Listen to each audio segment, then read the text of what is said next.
Hi, I'm Martha Beck. And I'm Rowan Mangan, and this is another episode of Bewildered, the podcast for people trying to, you guessed it, figure it out. How are you, Marty? We've got jet lag. Bad. Yeah, we are lagged from the jet reason. Yeah, because we flew for a long way into another world. Yes. And then we were there just long enough to adjust to the time change between Philadelphia and Melbourne, Australia. And then before even getting fully adjusted there, we turned around and came back. Look, I don't know about you, but I have a little bit of lag. Oh, I'm lagging. And the reason I bring it up is that I wish the jet lag to be the disclaimer for how unhinged this episode may or may not be. Yeah, the hinges came off somewhere over Fiji. No hinges anymore, folks. It's just, you're just going to have to hold it together with your own tiny arms. Yep. Yeah. So yeah, we are very jet lagged, and it's the middle of the night for us, and we are not accountable for anything we do, not legally, not morally. It'll be all right. It'll be all right. Okay. It'll be fine. Anyway, what are you specifically trying to figure out, really, Joey? Besides, what time is it and who am I? Yeah. Okay. So I was reminded of something as we were unpacking from our trip. Don't know if we mentioned it. Don't know if we're going to continuously mention it throughout this episode, but we've been on a trip. And you were unpacking, and it came to my attention, not for the first time, that you are a hoarder. In a very real not sense. in a gross, my stuff's going to fall on me and crush me in the night kind of way. Well, we're not there yet, but like it's a matter of degrees, right? And the thing is, you hoard random stuff, and I categorize it. You hoard deodorant. Yes, but in a labeled drawer. That makes it very different. Does it? Okay, so I will be ordering deodorant, and you know how this is so bad, if you happen to order things online because you're having an armpit emergency, so you quickly order things online. But I can only order more than one at a time, And then I say to Marty, I'm getting deodorant. Do you need some? And then her face goes all innocent, like, yeah. And she like nods her little head and goes, And then when I open the drawer in the bathroom, labeled to borrow some deodorant, what do I find? Like 6 deodorants. No. J'accuse. I'll tell you what I accuse of toi. Of two. And that is that when we got to Australia, who needed to borrow deodorant? Was it me? No. Because I'm a hoarder in that I pack what I need in a suitcase. Only because I'd given all my deodorant to the poor. And I did find one behind the door a little bit later. But anyway. But I have a side quest. Okay. I don't think it's gross to share deodorant. Now, we're talking about roll-on. We're talking about like the kind of roll-on. In Australia, there's a roll-on that has an actual ball that rolls. We had that here as well. Small one. We do. The kind that I have tended to use since my arrival upon these shores is the kind that it's just like a chunk of something. And cakey fragrance. There you go.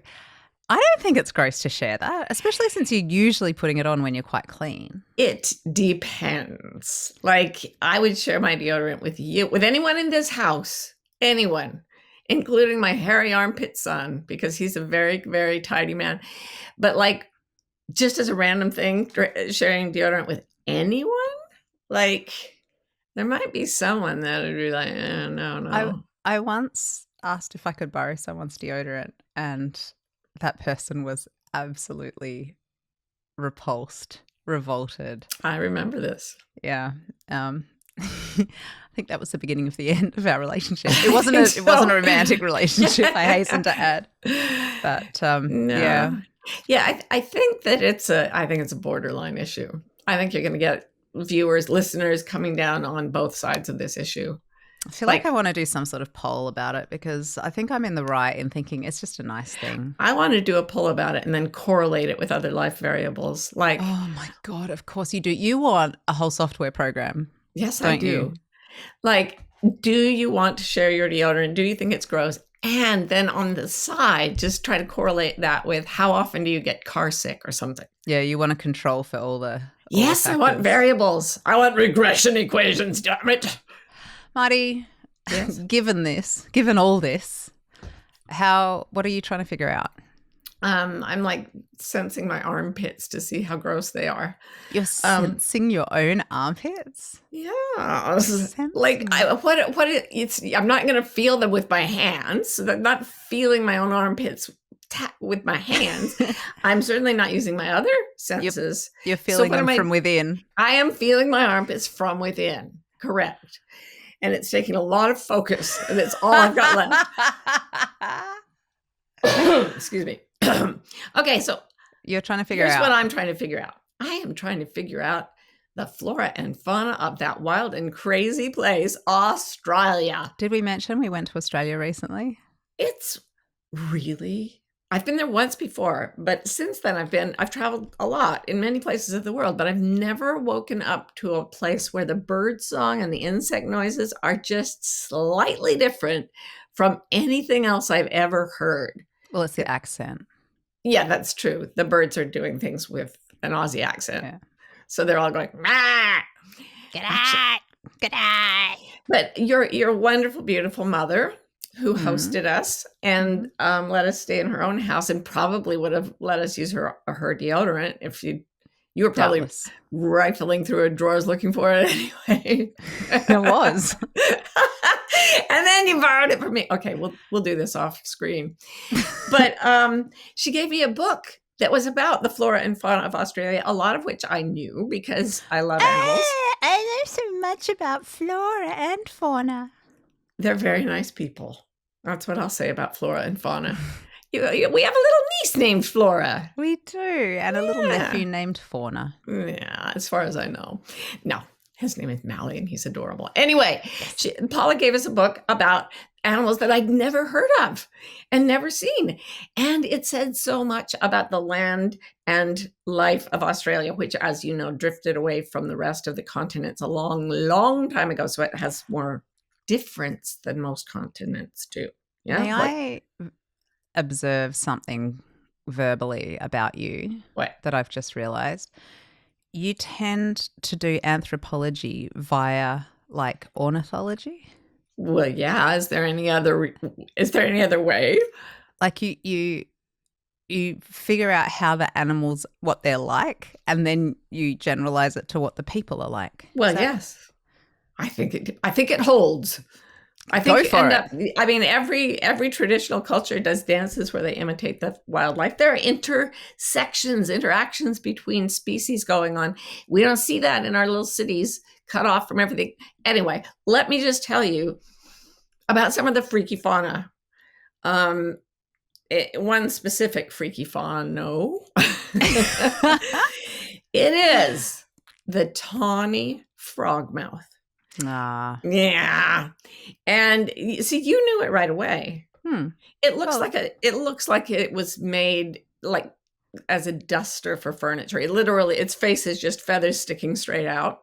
It's a whole new arrangement. They're like where we were staying. They're everywhere. They're like, why didn't I probably thought they were just dusters for the house. Yeah, just the dusters that we anyway, here's the deal. They don't have big talons. They're birds of prey, but they don't have big talons. What they have instead is a massive, massive beak. Like wide beak, deep beak, capacious beak. And they sleep with this beak open so that they can eat the spiders, mostly spiders, but also other insects that walk in there, like investigating, right? While they're sleeping. Yes. They sleep with their mouths open. The spiders come in. And I know from your accounts that there are spiders the size of a damn volleyball in Australia. Yeah. So this is what the tawny frogmouth is doing. And apparently they're so common that all you have to do is lie with your mouth open and one will go in. Because they're living off... What? A tawny frogmouth will go in your mouth? The spider, once it gets past the tawny frogmouth. You've got to pay attention, Ro. This is your country. No. I mean, your country of origin. Okay, anyway, the last thing it said in this little description of the tawny frogmouth is that, yeah, it captures its food by being this big boggy mouth. And then it says they like to lay eggs at the same time every year, but will also lay eggs in response to heavy rain. Oh my God, I do that. I know you do. That's why I brought it up. It's like a way of being really cozy. Yeah, well, I guess so. But, you know, I mean, and immediately my brain said, okay, well, there are heavy rains. That means there's going to be lush greenery and a lot of spiders gangling about. And so there'll be more, you know, things, comestibles running into the beaks of tawny frogmouths. So therefore the females lay more eggs.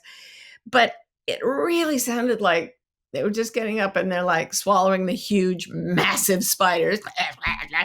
And then like Estelle turns to Fred and says, oh, damn, it's raining again. I think I'm just going to stay home and lay eggs. It just was like, why would a response to, if you were going to lay an egg, if you could lay them as opposed to just off casting them. Excuse me, what would be getting a bit personal. You could lay eggs in response to like loud noises or the presence of a rooster. Chickens do that, right? I would lay eggs as a way to express my delight when visitors came over. That's really good because you'd have something to show them. Yeah, I would greet them squatting in my own front garden. So you'd wait for them to get there so they could see the egg come out? Yeah. Out of my, what do you call those things? Ovipositor.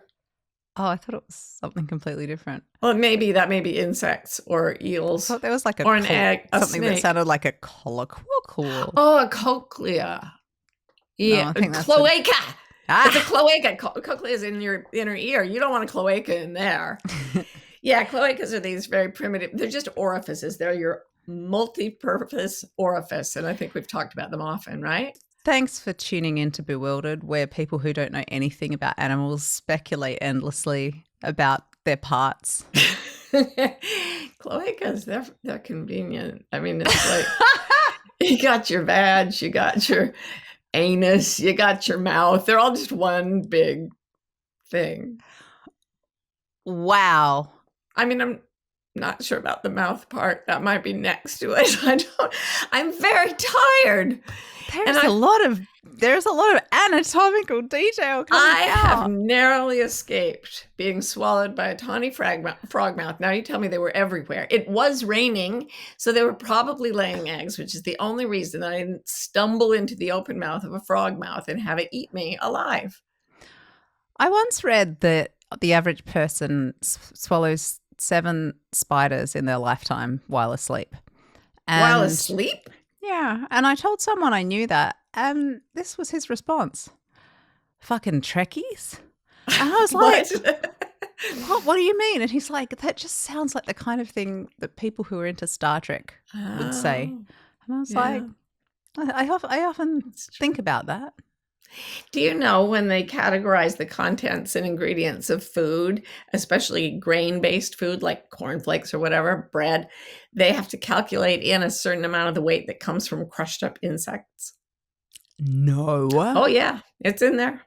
Is it part of the protein, like, percentage? I don't know. I just know that we live in a world where there is the illusion that we can lie asleep with our mouths open and not have softball-sized spiders walk in. I think that is an American delusion. Australians seem to know it, and it makes them different. I think we should move on to the topic of the podcast. What do you say? Right. Oh, yeah, let's do that. We'll be right back with more Bewildered. We don't say this enough. We are so glad you're a bewildered listener, and we're hoping you might want to go to the next level with us, by which I mean if you rate and review the podcast, it helps new people find us so we can keep bewildering new souls, and you know how much we love that. Ratings are very much appreciated. Obviously, the more stars you give us, the more appreciation is forthcoming. Reviews are quite simply heaven, and we read every one and exclaim over them, and we just love you all. Mwah. So this episode is what we are calling a Roe Cries for Help episode. Oh, I thought it was Rose Cry for Help. That sounds like it's a flower crying for help. Aw. Like you're Poor little saying thing. to the rose, cry for help, Rose. So I say Ro, but it is, I will call it Roey's cries for help. Kind of blend it up. Whatever. It's a cry for help, and it's Okay, mine. anyway, the point is that I supposedly have this coachy thing that I do. And I am a total mess. So every now and again, regular listeners will know that we start talking about, we do for our podcast. And I say, please, Marty, just try and fix me a little bit. And she goes, okay. And then I bring her my problems. And that's what we're doing today. So if anyone's not interested in my problems, tune out. And my limitless hubris. No. No. Yeah, you are not a psycho. Okay. That's what therapists in Australia say. That's all you have to know. Okay, so tell me why you're so messed up, my love. All right. So we have a daughter. Oh my God, no wonder. Her name is Lila. She's in the vicinity of 3 years old, but let's just say for the purposes of this story, she was still 2. Yep. We have earned this poor child so many frequent flyer miles this year. So many. We have done 2 major international, interhemispherical, many time zonical journeys with a very small person. We went across the Atlantic, across the Pacific, up the planet, down the planet. Yeah. And this is what happened. It wasn't pretty. The first trip was like downwards across the Atlantic. To South Africa. It was tantrumy, to say the least. I know. And Lila wasn't great either. How we laughed. Yeah. I don't know. I don't know what to tell you. If you've never been in a confined space with a toddler who's having a tantrum for 6 hours or 7 hours straight, it's very hard to describe, but that was heading down across the Atlantic. Remember the flight attendant standing there going, "Can I help you, ladies?" And we were just like, "Yes, here. Yes, please."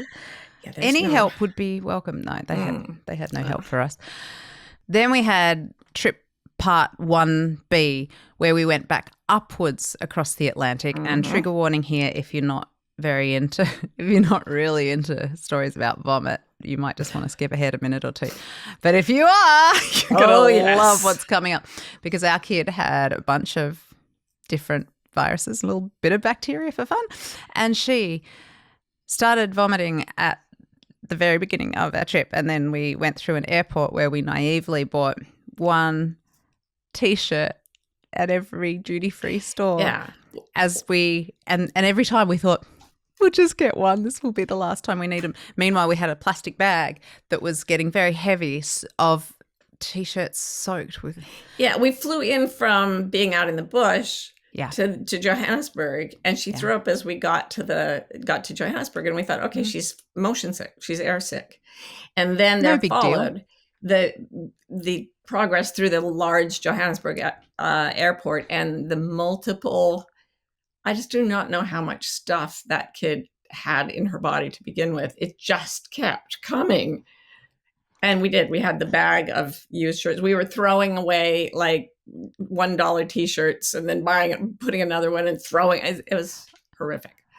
I saved most of those T-shirts. I didn't really throw them out. And I just want to say the odor never really quite goes away.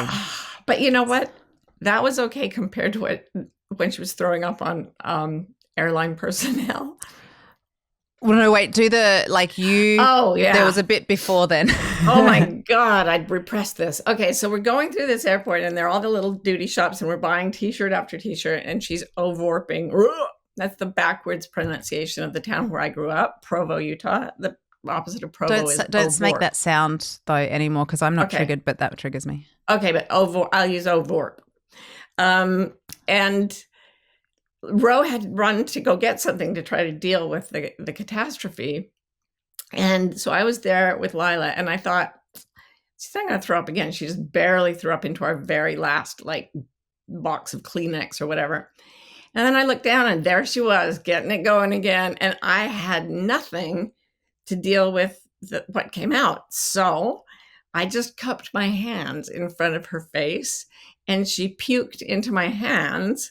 And there I was standing next to a screaming child in a stroller in a clothing store with my hands full of vomit. It was just one of those moments that you don't really train for. If like Sarah Jessica Parker was narrating this story in Sex and the City, like I feel like she would say something at this point like, as I stood there, hands full of my infant daughter's vomit in the duty-free store, I had to ask myself. And how would you finish that sentence given that it was your experience? How much can love really handle? Because if you can handle someone's vomit, I think that's real love. That's what I think. And that's what I would have said on Sex and the City. And that's why I was never on it. Anyway, you went into a kind of Zen state.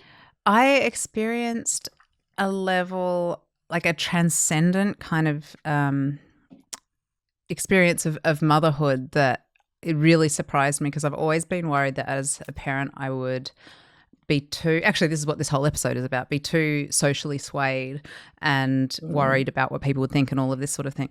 But on this, after the endless vomits and the, and we'd had to change, like get her fully all her clothes off in the middle of the airport, and it had just been, and we finally got to the point where we were in our gate and we had, and we thought we were getting pretty close to taking off. And I actually went up there with Lila on my hip and just sort of said to the woman, she's not feeling that well, and it'd be great if we could get her on early and just settle her in a little bit.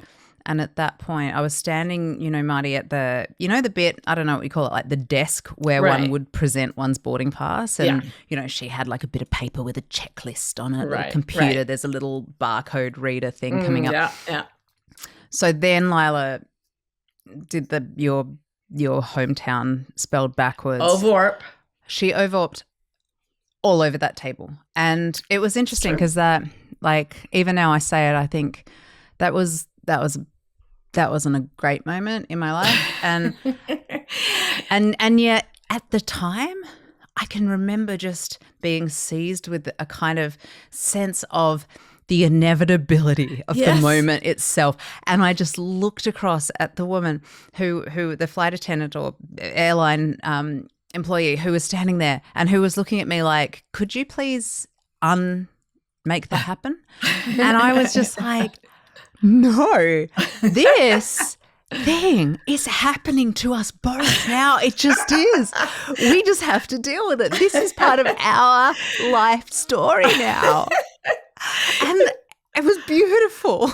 The perfect moment when your soul and the soul of a stranger just meld. Yeah, I don't know if she melded with me, but I was melding away. I remember looking at that and just going, nothing can happen now. We got a lot of complaints about us on that flight. Oh, You'd we be did. surprised to hear. On all the flights. And that was peanuts compared to the Atlantic is a puddle that we jumped. The Pacific is a big Mama Jama ocean. So then we fast forward a couple of months. Not really as many months as we probably should have fast forwarded, but there you go. Downwards across the Pacific. Lift all trigger warnings to do with vomiting. You won't find that here. We've got new and better. So the flight down, Marty, you had a very strong feeling about what Lila was channeling as we flew to Australia. It was interesting. And for those of y'all who don't know, some of the first Europeans to colonize, Australia were there as prisoners. The living conditions were not good, and it was considered undesirable, and they were sent to places without much happiness where they were beaten severely. And you can see this in many movies and history books. So it was a what did you call it? A penal colony, not a penile colony, but a penal colony. So there it was. And I'd imagine a lot of people weren't happy being taken there. So Lila was... Well, also political prisoners. That's true. Irish political prisoners. Who only ever stole a loaf of bread to feed their families. To put their middle finger up at the, monarchy and whatnot. Yeah. I saw a meme that said I was trying to get a visa for Australia to go to Australia, and they asked me, "Have you committed a felony?" And I said, "I didn't know that was still necessary." Anyway, Lila was we flew all the way to Auckland, New Zealand, and then we had 4 hours to go to get to Melbourne, and it just broke her patience entirely. And as we've said before, she was a very strong child. So I had her sitting on my lap, and they put a seatbelt extension around her. So I had my seatbelt on, and then she had her seatbelt that was connected to my seatbelt. So we were irrevocably bonded by seatbelts. And she decided, well, it wasn't irrevocable, but go on. It wasn't revoked. It felt irrevocable. It felt irrevocable. So she screamed. First of all, she fought like a wild alligator the whole time. If you could have tossed everyone on the plane, it's about 4-foot long alligator, and then put a lot of caffeine in those little alligators, everyone would have understood what we were dealing with. As it was just us dealing the mighty baby and her screaming 2 things over and over, top volume. I mean, there was no one who couldn't hear it. The first thing was, "Get me out of here," which I think everybody identified with. And the second was, "This is not fair." And she just screamed those 2 things for 4 hours and fought and kicked. She did not overwarp, and that was an improvement. I was back in my Zen state again. Yeah, so that was the trip to Australia. So Marty decided Lila was reenacting the convicts who were sent there. She was like on some level channeling their spirits. Yes, your ancestors. Yeah. It was coming through her against their will. "Get me out of here. This is not fair." There it is. There are probably still people wandering Australia saying the same 2 things. Oh, no, there are, trust me. Most of them. No, I loved Australia. I thought it was beautiful. I love the people. Nothing against Australia. No. Except that it's a long freaking way away. Yeah, we should work on that, Aussies. Let's figure something out with the whole distance. So then trip 2B was coming up the Pacific again, and what we didn't know is that our kid was dealing with para-influenza and a ear infection. Yeah. She's also, because of the whole sperm donor was a Greek god, supernatural strength thing, she doesn't really complain about pain. Yeah. If anyone's wondering about that, listen to our backlist. Yeah. So it was, we didn't know how sick she was. We just knew she was being a bit of a brat. Oh, yeah. And inevitably, when your toddler is being a bit of a brat at your home airport, and you're trying to wrangle everything, and you're just trying to get home, and please God, let this be a better trip than our 3 other trans-hemispherical trips of the year. So then I bumped into an old friend at the airport while Lila lay on the floor, and she was lying on the floor.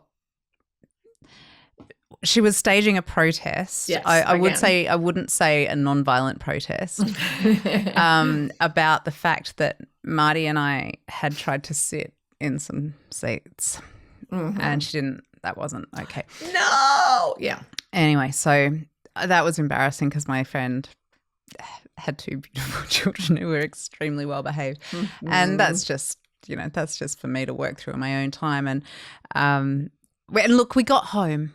We got home. That's the thing. But now I'm left with a quandary. So in taking these trips, and particularly this second trip to Australia, was there on my part a degree of trying to please others? Yes. Yes. There was. Yes. Yep. Did I give Lila the opportunity to object to this travel? No. Oh, she didn't need an invitation. She seriously objected. Did we allow her to object successfully? No. I mean, it's hard to know how to best measure success, but certainly if we were measuring impact. But no, she had to go. And, was she to some extent my kind of show and tell exhibit throughout the trip, see my family and friends? Yeah. They'd never seen her before. They wanted to see the new family member. I wanted to show. I also wanted to tell. Mhm. That's what was there. Did this traveling exhaust her and also make her seriously sick twice? Also, yes. Marty? Yeah. Yeah, it did. Yeah. So, all right. So I feel bad that she got sick. Mm-hmm. And I've just got to, that's my responsibility to figure out and to work through and la, la, la. But what I come to you with today is that I can't quite figure out for myself where the culture nature divide lies in all of this. And for people who for some reason have the misfortune of tuning in to our jet lag special as their first episode of Bewildered, what we try to do is talk about where culture and the idea of coming to consensus is in conflict and can take us away from our true nature, which is about coming to our senses. Yes.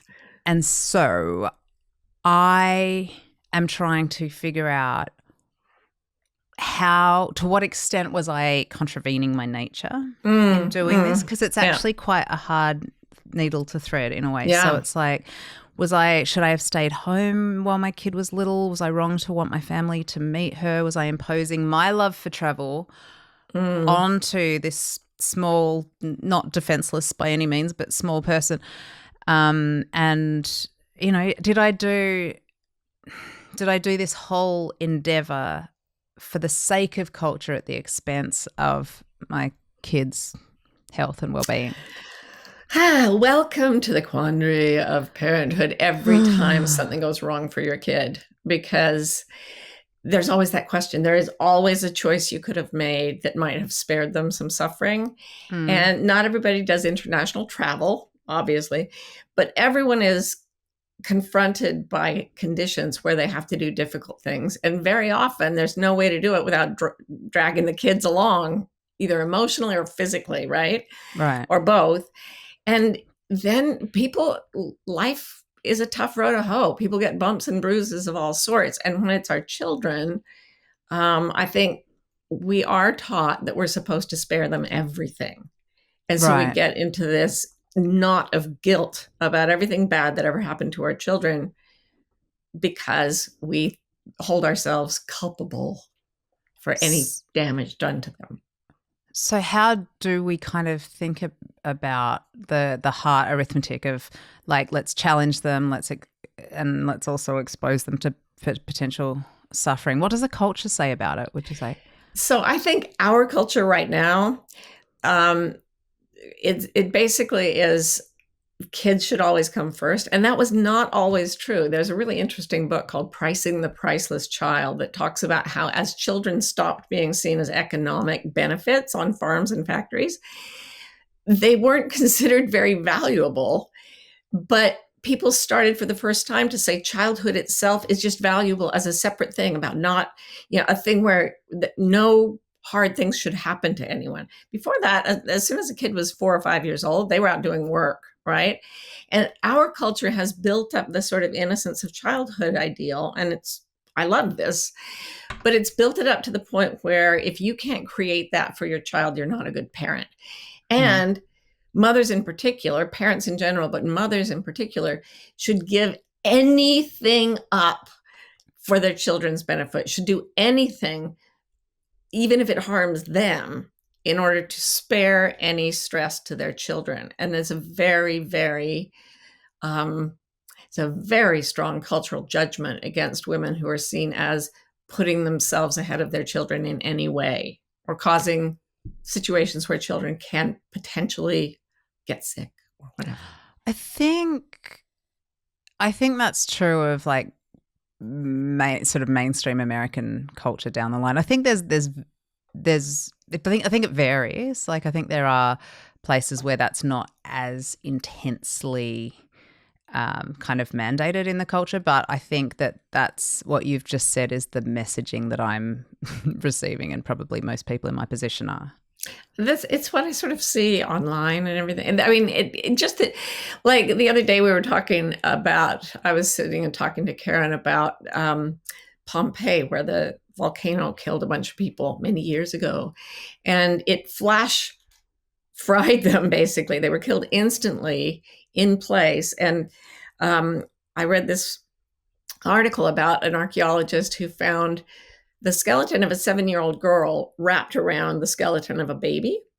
And by looking at the bones of the 7-year-old, she had obviously died trying to protect the baby. And I'm sorry, honey. I know we will put a trigger warning on this. It happened thousands of years ago, but it was still super sad. But the interesting thing was by looking I just want to say the baby would be dead by now anyway. I should not be laughing. Probably. Or maybe it's Lila's father. We don't know. No, it died. Okay, somebody else. Anyway, the child carrying the baby was a servant or a slave. Rowan was a slave, an enslaved person, and she was 7. And she was trying to save this baby. And Karen just looked at me and said, 7? All I ever did when I was 7 is jump up and down on the bed and like throw things at my siblings. And that really is the difference between childhood now and childhood for hundreds, millions of years before that. People did all they could, no matter how young they were. In Nordic cultures, when a male child could reach over the top of his head with, say, his right hand and touch his left ear, he was considered old enough to go to battle. And that's usually about age 9. Yeah, but there's got to be there's some middle ground that we're missing here between like absolute, the child is upheld as the Christ figure and the child is a commodity. Plenty more where that came from. I feel like there's something in the middle, and what I'm trying to figure out in this very specific context is like, how do you math the thing? How do you, like, the possible upsides? How do you calculate the upsides of doing something that you may not have to do? See, it's less complicated for me when it's something you have to do. Oh, yes, I'll hold that kid down and squirt medicine in her mouth if I think it's necessary. And have done. And have a lot recently. Lately.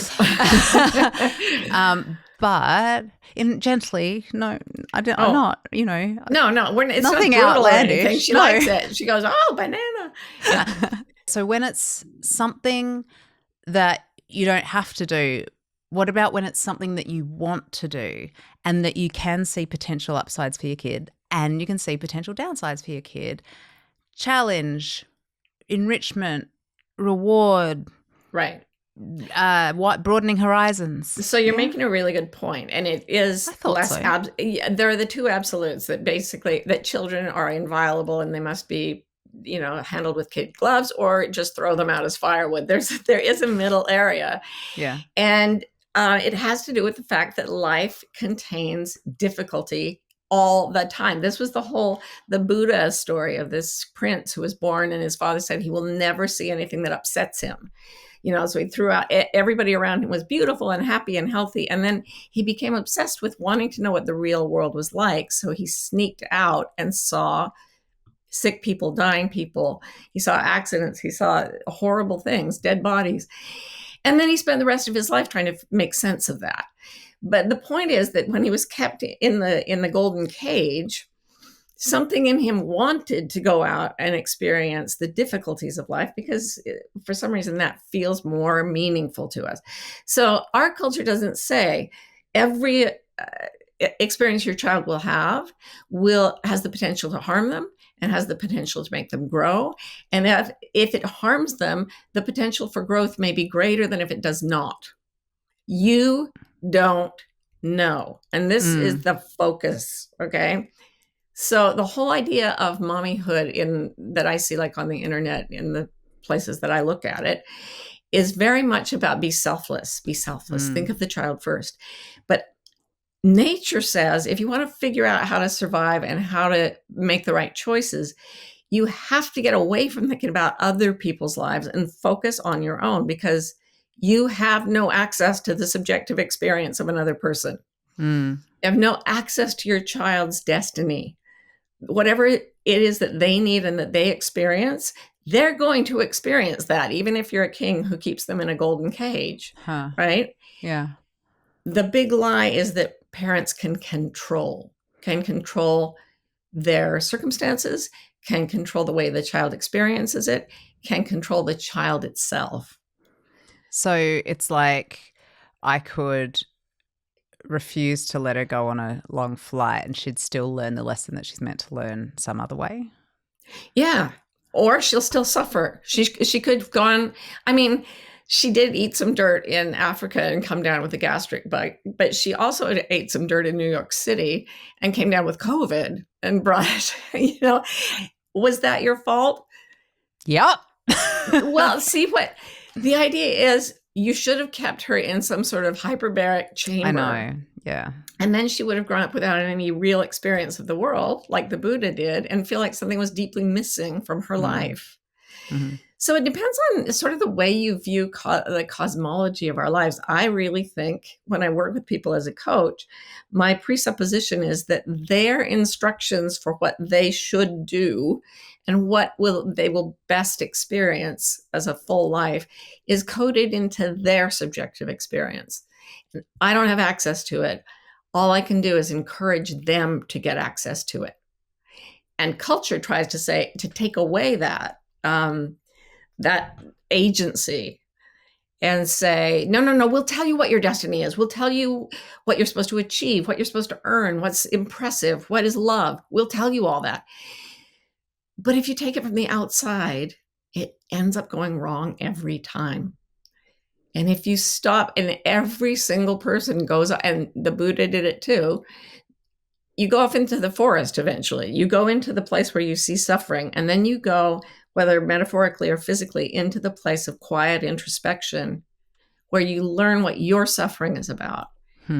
And then I really like, somebody said, a spiritual teacher I know once said, the Buddha was interesting because he only saved one person. And yet Buddhism, which is, I'm not proselytizing Buddhism, I'm not a Buddhist, but it has made many lives easier for many millennia, and he only saved one person. And then he acted from a place of, I know what it is like to be kept away from suffering. I know what it is like to suffer. I know what it's like to find my way to my own best experience. And my parents could not do that for me. Well, this is so interesting because I think I'm starting to understand something about myself that is changing this. So I've had this weird guilt bubble, confusion about the travel, and travel is something that has always been very important to me. And I think in some way I've tended to categorize it as vacations, even when I was like backpacking around India by myself. Like, it's sort of, I think I was putting it in a self-indulgent basket in my mind, whereas actually I think actually what I was doing was what you've just been describing, as exposing myself to the extremes in life. And that's what my calling was, to travel. And so that changes it in terms of what I am actually exposing Lila to, not E. coli so much as the rich tapestry, right? But E. coli is part of it, Oh, E. coli is a large section. It's in the bio tapestry. So if you define everything as vacation, it sounds like you are doing something frivolous. Yes. And taking your child and putting her in harm's way is a problem. But that's not my experience of why you travel. I would take out the word vacation and put in the word quest. And I've just been reading a book about the new science of brain science of spirituality, and how people who are open to new experiences, in other words, they see the whole world as a quest, they suffer more and are happier than other people. Oh, that's cool. Yeah. I mean, they suffer more short term, but they turn that into an experience of meaning making. And that is more important to us than comfort. So Viktor Frankl, in the horror of Auschwitz, didn't write man's search for protection and safety. He wrote man's search for meaning. And it was meaning that got him through the experience, not nobody was treating him well. So what he was reaching for, it was not any kind of, obviously he wanted to be out of there and to feel better, but it was meaning that kept him from allowing himself to just give up and die, or so he said. It's almost like suffering plus reflection, or something juicier than the word reflection, equals meaning. I think actually this story, and I wasn't planning to tell the story of the Buddha, but it just came up spontaneously. And I think it really is. We need an experience of being deeply protected and safe. We need an experience of being completely unprotected and exposed to the reality of a very, very difficult physical experience where you will end up dead. Or worse, people will complain about you. Or you might throw up on a flight attendant and get the nastiest look. You will wish. Yeah. Anyway, and you then need the space to make sense of your own experience. And what I would gently, lovingly suggest, my darling, is that you try to make sense of other people's experiences, and you can't. Oh, nice one. You're trying to force Lila's experience to be the best thing for her. And you do that with everyone. You want their experiences to be I do it too. Oh my God, I'm a freaking life coach. That's all I ever do. I know how to make your life work. I don't know how to make your life work. I don't know. But I do know that if you choose to make meaning out of your experiences, whether they're soft, hard, or in between, you are going to have a very interesting, absorbing, worthwhile life. And so if we kept her in the basement because we're afraid of plague and tornadoes, we've been down there during the pandemic, with tornado warnings, she still would have suffered. If we hadn't taken her on those 2 trips, she still might have gotten sick and suffered. We can't know. So how do you do the math? You go off by yourself into your own metaphorical forest and say, what does my quest need now from me? Okay. And then you say, does my quest feel like it needs, like my role as a mother is to take my child or get care for them and leave them behind or get help, but you feel it through as your quest, and then you give them the dignity of their own suffering. Oh my God. Okay. So I think what I've just figured out is that I have had an assumption that because I love going places, right? Mm-hmm. This has been established. I love that experience. And I thought that I was pushing something that was born of culture on Lila by wanting her to do that. But maybe it's just that I can intuit that it's part of her quest too. Or the fact that it's my quest just de facto makes it her quest because she's stuck with me for a while. Yeah, at the point, and this is what nature says. We are social primates who are born very helpless and very bonded to our caretakers and totally dependent on our caretakers for an extremely long period of time compared to almost any other animal. And so as a mother, your quest is to carry the baby with you as long as the baby needs carrying. And it's interesting, like if you get all scriptural, the way I did growing up Mormon in Ovorp, one of the things that is in the Bible over and over and over again, it'll say, talk about war or natural disaster and say, woe to those who give birth or are breastfeeding, basically. In this time, because it's understood that the woman and her tiny child are a unit. And the hardest moment of a human being's life, according to this repetitive comment in the Bible, is that there's nothing harder in a human's life than being the woman upon whom that little tiny child depends and being in a situation where you have to say escape an oncoming wall of soldiers. Because a woman alone can run, fight, or hide, but a woman with a baby is screwed.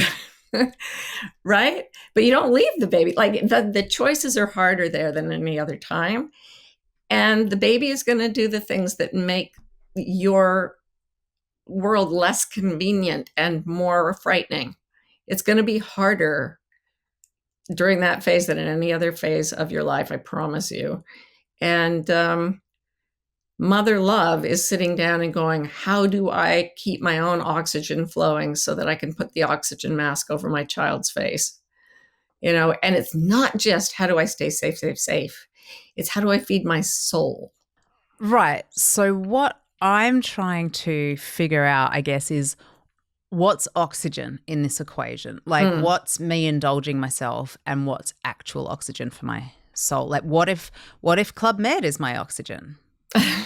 It's interesting the way you frame that, because it implies the cultural construct that says Club Med is frivolous and over the top, and a mother should never put that above the needs of her child. So you built in the cultural judgment.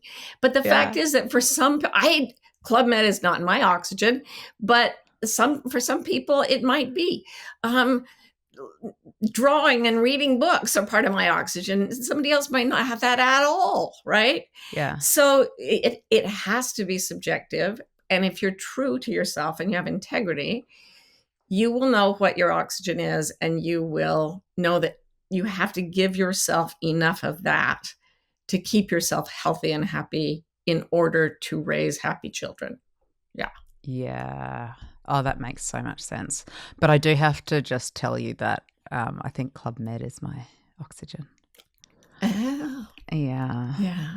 What is Club Med? I don't know what Club Med Say, is. have you ever been to Club Med? Have you been holding your breath for 40 years?